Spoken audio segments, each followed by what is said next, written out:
What's going on, my beat builders? Back at it with another outside vlog. Man, when the weather is nice, sometimes you just need to take advantage of it. And I'm coming to you with a nice little golden nugget.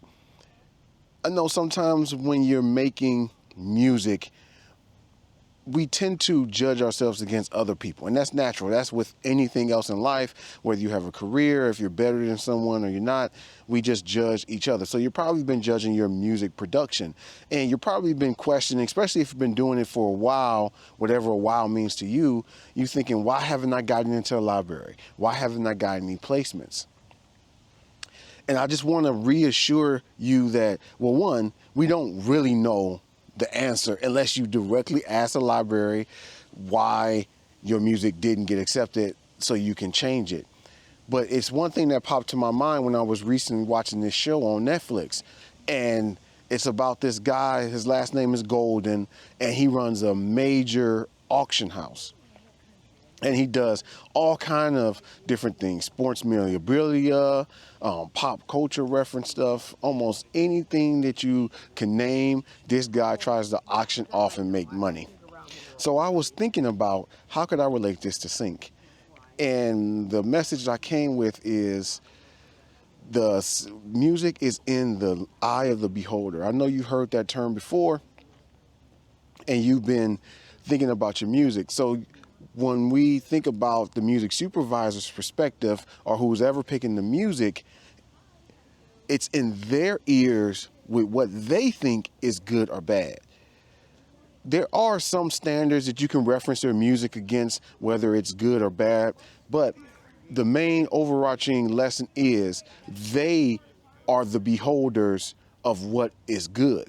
So I think that can give you a few more points in the confidence dimension when you're thinking your music is not quote unquote good enough. It probably is for the most part, especially if you've been making music for a while and you know that you're getting better. Anyway, so on this show, there was one particular item. They said they auction out hair. Yes, hair. So it was this barber who cut like 3 presidents' hairs. I forgot which ones. I think Reagan was one of them. But the hair sold for like $20,000. So I'm looking at this like, what? Why would you buy hair? Why would someone find value in that? And then I start thinking, the person who bought it found the value in it. Just like the supervisors, they find the value in your music. And I just kept watching this show, and it's like, man, this crazy stuff, people paying all these thousands of dollars. It's like this one rare baseball card. It's called the Wagner.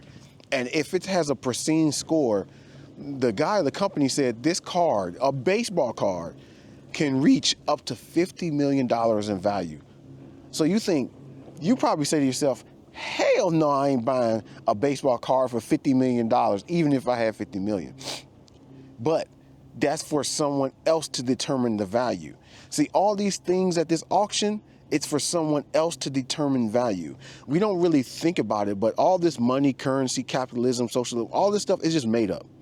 This is just something we agreed upon to do, that we exchange work for money, vice versa. It just happens to be, this is what we do. So if someone values a baseball card at 50 million, that's the value to them is 50 million. So when you're thinking about you're making your music production, think about who you're giving the value to. It's not your friends, it's not your families, it's not even really other music producers. Yes, they can give you feedback, but unless they own a music licensing company and can get you in, then you can maybe take their word for a grain of salt. The person you really need to see value in your music is the music supervisors. So I hope this one little tip, the mindset, gets you thinking differently about your music if you haven't got any placements, if you haven't gotten to the library, because trust me, I've been there before and I always was racking my brain against the wall thinking, man, I'm not good enough. But when I listened back to my music was good for the time and I've seen I improved. And then I start changing my mindset and thinking, oh, I just need to convince someone who has the authority to place my music that my music has value, and they make the ultimate decision about what is value. So next time you're making a beat and you think it's just terrible, keep that beat. Because I've had plenty of beats that I was like, man, this is garbage. But because I just in the habit of keep creating and creating, I actually get placements, and now they're still making money for me to this day. Let me know in the comments what you think, if you're going to change your mindset to think about who holds the value on your beats. Take it easy. Peace.